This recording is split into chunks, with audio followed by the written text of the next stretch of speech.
Hey everyone, welcome back. This is episode 5 of the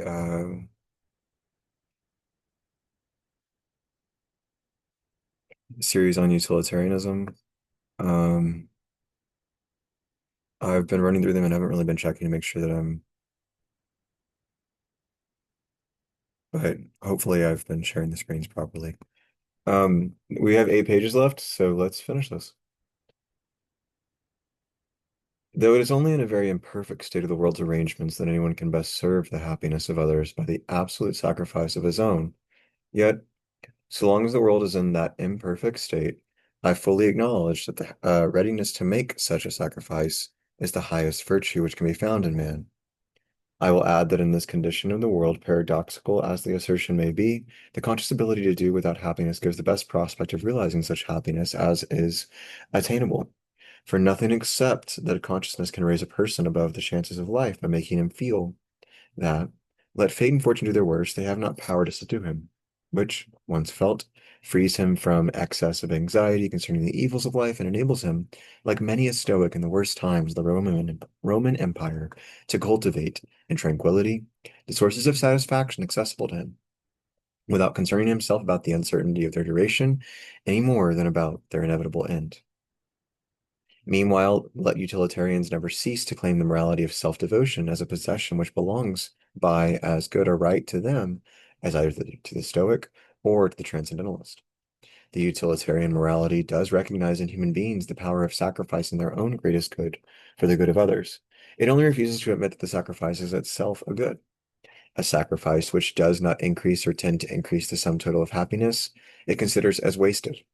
The only self-renunciation which it applauds is devotion to the happiness or to some of the means of happiness of others, either of mankind collectively or of individuals within limits imposed by the collective interests of mankind. I must again repeat what the assailants of utilitarianism seldom have the justice to acknowledge, that the happiness which forms the utilitarian standard of what is right in conduct is not the agent's own happiness, but that of all concerned. As between his own happiness and that of others, utilitarianism requires him to be as strictly impartial as a disinterested and benevolent spectator. In the golden rule of Jesus of Nazareth, we read the complete spirit of the ethics of utility, to do as you would be done by, and to love your neighbor as yourself. Constitute, um, sorry, there should have been a pause there. I didn't see the period. We read the complete spirit of the ethics of utility. Quote, to do as you would be done by, end quote, and, quote, to love your neighbor as yourself, end quote, constitute the ideal perfection of utilitarian morality. As the means of making the nearest approach to this ideal, utility would enjoin, first, that laws and social arrangements should place the happiness, or, as speaking practically it may be called, the interest of every individual as nearly as possible in harmony with the interest of the whole, and secondly, that education and opinion, which have so vast a power over human character, should so use that power as to establish in the mind of every individual an indissoluble association between his own happiness and the good of the whole, especially between his own happiness and the practice of such modes of conduct, negative and positive, as regard for the universal happiness prescribes, so that not only he may be unable to conceive the possibility of happiness to himself consistently with conduct opposed to the general good, but also that a direct impulse to promote the general good may be in every individual one of the habitual motives of action, and the sentiments connected therewith may fill a large and prominent place in every human being's sentient existence. If the impugners of the utilitarian morality represented it to their own minds in this its true character, I know not what recommendation possessed by any other morality they could possibly affirm to be wanting to it. What more beautiful or more exalted developments of human nature any other ethical system can be supposed to foster, or what springs of action, not accessible to the utilitarian, such systems rely on for giving effect to their mandates? The objectors to utilitarianism cannot always be charged with representing it in a discreditable light. On the contrary, those among them who entertain anything like a just idea of its disinterested character sometimes find fault with its standard as being too high for humanity.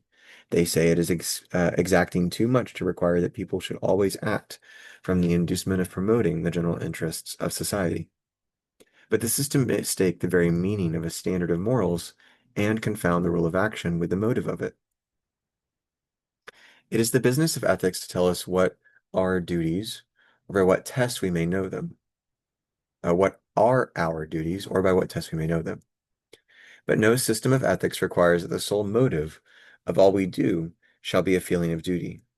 On the contrary, 99 hundredths of all our actions are done from other motives, and rightly so done, if the rule of duty does not condemn them. It is the more unjust to utilitarianism that this particular misapprehension should be made a ground of objection to it, inasmuch as utilitarian moralists have gone beyond almost all others in affirming that the motive has nothing to do with the morality of the action, though much with the worth of the agent. He who saves a fellow creature from drowning does what is morally right, whether his motive be duty or the hope of being paid for his trouble. He who betrays the friend that trusts him is guilty of a crime, even if his object be to serve another friend to whom he is under greater obligations. But to speak only of actions done from the motive of duty, and in direct obedience to principle, it is a misapprehension of the utilitarian mode of thought to conceive it as implying that people should fix their minds upon so wide a generality as the world or society at large. The great majority of good actions are intended not for the benefit of the world, but for that of individuals, of which the good of the world is made up. And the thoughts of the most virtuous man need not, on these occasions, travel beyond the particular persons concerned, except so far as is necessary to assure himself that in benefiting them he is not violating the rights, that is, the legitimate and authorized expectations of anyone else. The multiplication of happiness is, according to the utilitarian ethics, the object of virtue. The occasions on which any person, except 1 in 1,000, has it in his power to do this on an extended scale, in other words, to be a public benefactor, are but exceptional, and on these occasions alone is he called on to consider public utility. In every other case, private utility, the interest or happiness of some few persons is all he has to attend to. Those alone the influence of whose actions extends to society in general needn't concern themselves habitually about so large an object. In the case of abstinences, indeed, of things which people forbear to do from moral considerations, though the consequences in the particular case might be beneficial. It would be unworthy of an intelligent agent not to be consciously aware that the action is of a class which, if practiced generally, would be generally injurious, and that this is the ground of the obligation to abstain from it. The amount of regard for the public interest um, implied in this recognition is no greater than is demanded by every system of morals, for they all enjoin to abstain from whatever is manifestly pernicious to society. The same considerations dispose of another reproach against the doctrine of utility, founded on a still grosser misconception of the purpose of a standard of morality and of the very meaning of the words right and wrong. It is often affirmed that utilitarianism renders men cold and unsympathizing, that it chills their moral feelings towards individuals, that it makes them regard only the dry and hard consideration of the consequences of actions, not taking into their moral estimate the qualities from which those actions emanate. If the assertion means they do not allow their judgment respecting the rightness or wrongness of an action to be influenced by their opinion of the qualities of the person who does it, this is a complaint not against utilitarianism, but against any standard or any standard or morality at all. For certainly no known ethical standard decides an action to be good or bad because it is done by a good or bad man. Sorry, I had to sneeze. Um, I should probably blow my nose. Hold on.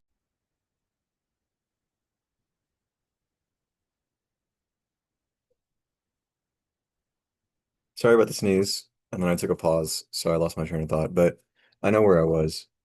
For certainly no known ethical standard decides an action to be good or bad because it is done by a good or bad man. Still less because done by an amiable, a brave, or a benevolent man, or the contrary. These considerations are relevant, not to the estimation of actions, but of persons. And there is nothing in the utilitarian theory inconsistent with the fact that there are other things which interest us in persons besides the rightness and wrongness of their actions. The Stoics, indeed, with the paradoxical misuse of language, which was part of their system, and by which they strove to raise themselves above all concern about anything but virtue, were fond of saying that he who has that has everything, that he and only he is rich, is beautiful, is a king. But no claim of this description is made for the virtuous man by the utilitarian doctrine. Utilitarians are quite aware that there are other desirable possessions and qualities besides virtue, and are perfectly willing to allow to all of them their full worth.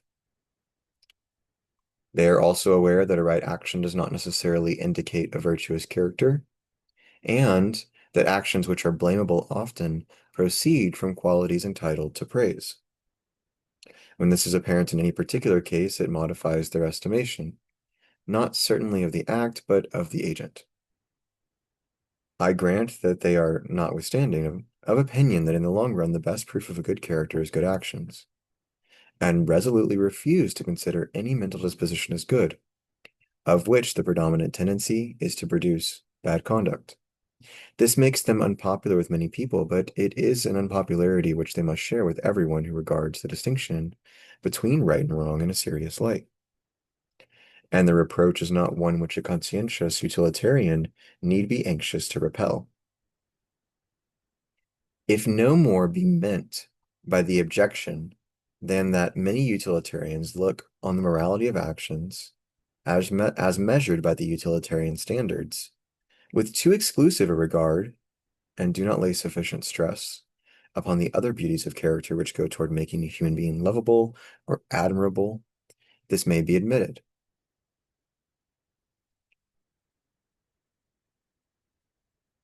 He's already considered that um, it's difficult to enjoy things if you feel bad about yourself. So he's not really talking about like the way that character goes into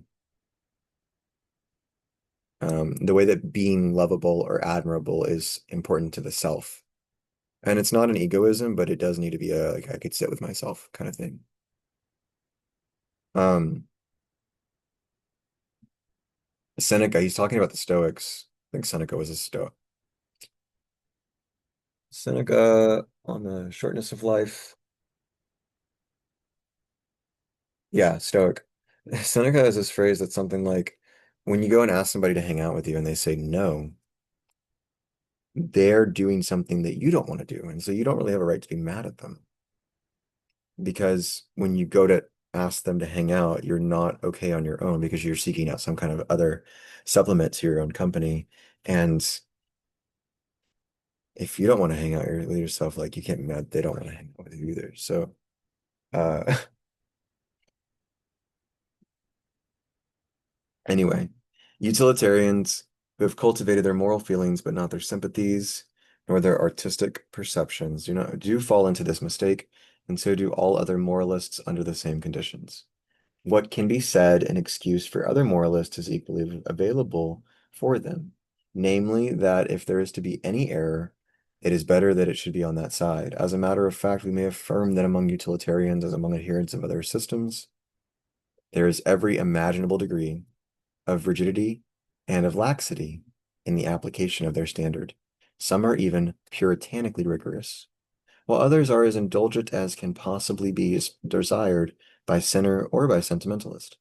But on the whole, a doctrine which brings prominently forward the interest that mankind have in the repression and prevention of conduct which violates the moral law is likely to be inferior to no other in turning the sanctions of opinion against such violations. It is true, the question, quote, what does violate the moral law, end quote, is one on which those who recognize different standards of morality are likely now and then to differ.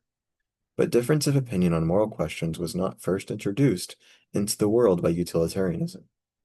While that doctrine does supply, if not always an easy, at all events a tangible and intelligible, mode of deciding such differences. It may not be superfluous to notice a few more of the common misapprehensions of utilitarian ethics, even those which are so obvious and gross that it might appear impossible for any person of candor and intelligence to fall into them. Since persons even of considerable mental endowment often give themselves so little trouble to understand the bearings of any opinion against which they entertain a prejudice, and men are in general so little conscious of this voluntary ignorance as a defect, that the vulgarest misunderstandings of ethical doctrines are continually met with in the deliberate writings of persons of the greatest pretensions, both to high principle and to philosophy. We not uncommonly hear the doctrine of utility inveighed against a godless doctrine. If it be necessary to say anything at all against so mere an assumption, we may say that the question depends upon what idea we have formed of the moral character of the deity. If it be a true belief that God desires above all things the happiness of his creatures, and that this was his purpose in their creation, utility is not only not a godless doctrine, but more profoundly religious than any other. If it be meant that utilitarianism does not recognize the revealed will of God as the supreme law of morals, I answer that a utilitarian who believes in the perfect goodness and wisdom of God necessarily believes that whenever God is thought fit to reveal on the subject of morals, or that whatever God has thought fit to reveal on the subject of morals must fulfill the requirements of utility in a supreme degree. But others besides utilitarians have been of opinion that the Christian revelation was intended and is fitted to inform the hearts and minds of mankind with a spirit which should enable them to find for themselves what is right, and incline them to do it when found, rather than to tell them, except in a very general way, what it is, and what we need, and that we need a doctrine of ethics carefully followed out to interpret to us the will of God. Whatever this opinion is correct, whether this opinion is correct or not, it is superfluous here to discuss, since whatever aid religion, either natural or revealed, can afford to ethical investigation is as open to the utilitarian moralist as to any other.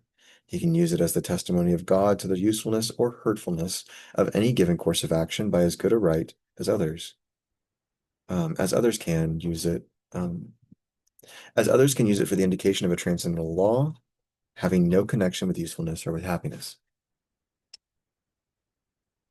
Again, utility is often summarily stigmatized as an immoral doctrine by giving it the name of expediency, and taking advantage of the popular use of that term to contrast it with principle. But the expedient, in the sense which it is opposed to the right, generally means that which is expedient for the particular interest of the agent himself, as when a minister sacrifices the interest of his country to keep himself in place. When it means anything better than this, it means that which is expedient for some immediate object, some temporary purpose, but which violates a rule whose observance is expedient in a much higher degree. The expedient in this sense, instead of being the same thing with the useful, is a branch of the hurtful. Thus, it would often be expedient for the purpose of getting over some momentary embarrassment or attaining some object immediately useful to ourselves or others to tell a lie. But inasmuch as the cultivation in ourselves of a sensitive feeling on the subject of veracity is one of the most useful, and the enfeeblement of that feeling one of the most hurtful, things to which our conduct can be instrumental. And inasmuch as any, even unintentional deviation from truth does much toward weakening the trustworthiness of human assertion, which is not only the principal support of all present social well-being, but the insufficiency of which does more than any one thing that can be named to keep back civilization, virtue, everything on which human happiness on the largest scale depends. We feel that the violation for a present advantage of a rule of such transcendent expediency is not expedient, and that he who, for the sake of convenience to himself or to some other individual, does what depends on him to deprive mankind of the good and inflict upon them the evil, involved in the greater or less reliance which they can place in each other's word, acts the part of one of their worst enemies. Yet that even this rule, sacred as it is, admits of possible exceptions is acknowledged by all moralists, the chief of which is when the withholding of some fact, as of information from a malefactor, or of bad news from a person dangerously ill, would save an individual, especially an individual other than oneself, from great and unmerited evil, and when the withholding can only be effected by denial, but in order that the exception may not extend itself beyond the need, and may have the least possible effect in weakening reliance on veracity, it ought to be recognized and, if possible, its limits defined. And if the principle of utility is good for anything, it must be good for weighing these conflicting utilities against one another. and marking out the region within which one or the other preponderates. Again, defenders of utility often find themselves called upon to reply to such objections as this, that there is not time previous to action for calculating and weighing the effects of any line of conduct on the general happiness. This is exactly as if anyone were to say that it is impossible to guide our conduct by Christianity, because there is not time on every occasion on which anything has to be done to read through the Old and New Testaments. The answer to this objection is that there has been ample time, namely the whole past duration of the human species. During all that time, mankind had been learning by experience the tendencies of actions, on which experience all the prudence as well as all the morality of life are dependent. People talk as if the commencement of this course of experience had hitherto been put off, and as if at the moment when some man feels tempted to meddle with the property or life of another, he had to begin considering for the first time whether murder and theft are injurious to human happiness. Even though I do not think that he would find the question very puzzling, or even then, I do not think he would find the question very puzzling. But at all events, the matter is now done to his hand.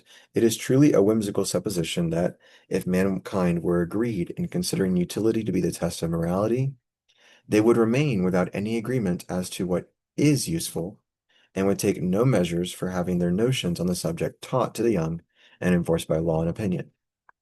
There is no difficulty in proving any ethical standard whatever to work ill if we suppose universal idiocy to be conjoined with it.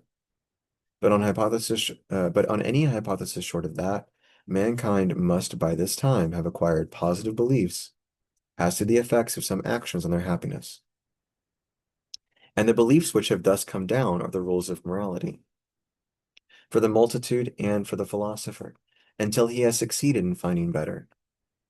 That philosophers might easily do this, even now, on many subjects, that the received code of ethics is by no means of divine right, and that mankind have still much to learn as to the effects of actions on the general happiness, I admit, or rather earnestly maintain.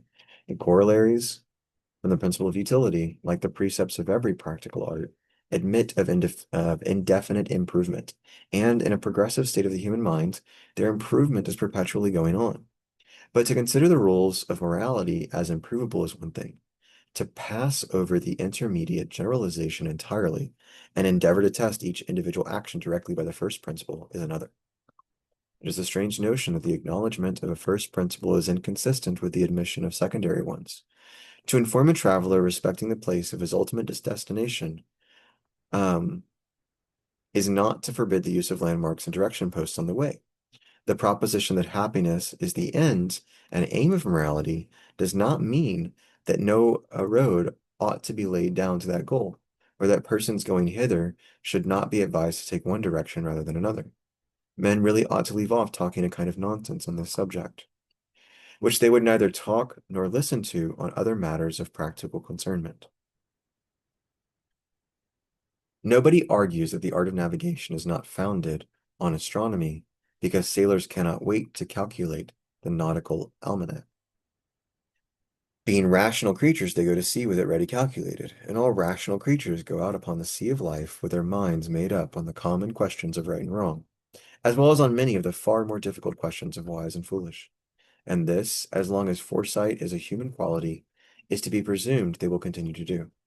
It is to be presumed they will continue to do. Whatever we adopt as the fundamental principle of morality, we require subordinate principles to apply it by.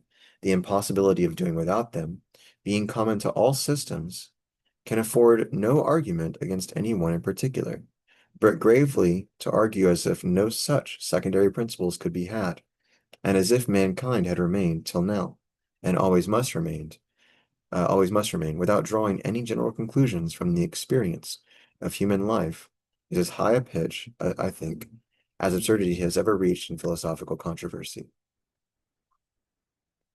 The remainder of the stock arguments against utilitarianism mostly consist in laying to its charge the common infirmities of human nature, and the general difficulties which embarrass conscientious persons in shaping their course through life. We are told that a utilitarian will be apt to make his own particular case an exception to moral rules, and when under temptation will see a utility in the breach of a rule greater than he will see in its observance. But is utility the only creed which is able to furnish us with excuses for evil doing and means of cheating our own conscience? They are afforded in abundance by all doctrines which recognize as a fact in morals the existence of conflicting considerations, which all doctrines do not have, which all doctrines do that have been believed by same persons.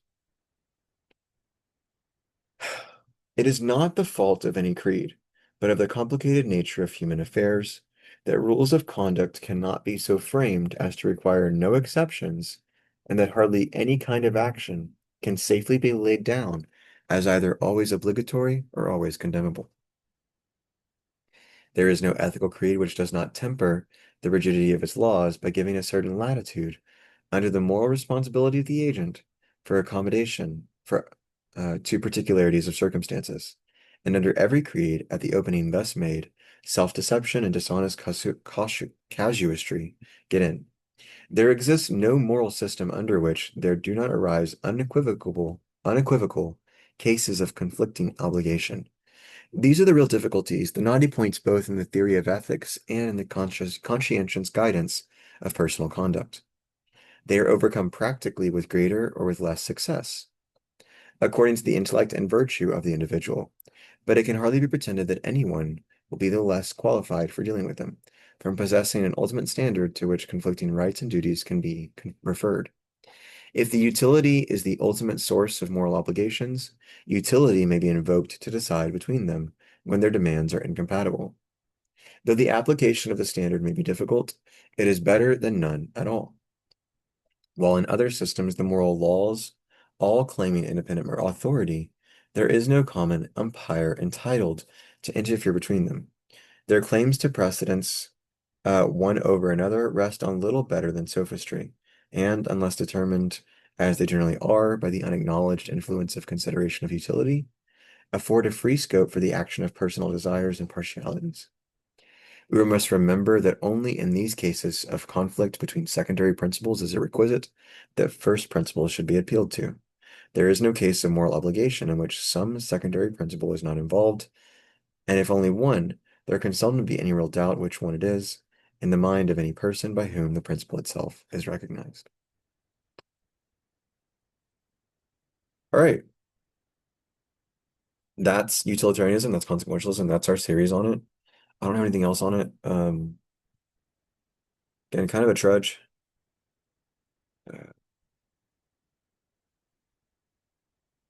probably the word I was looking for earlier when I said slud, like slodge. I was combining sludge and slog. I was looking for trudge. But we got through it and hopefully it made sense. I mean, I think there was some stuff I probably missed, didn't quite linger on and understand and process, but that always happens and I learn more each time and you do too. And now the series is over and we can move on to pragmatism, which is much more fun. So we'll get that out shortly. Thank you for your patience. Thanks for being here. Happy Halloween. We got this one done, guys. Happy October. Stay safe. Take care. Animals are all resting, so no taxes. Bye, y'all.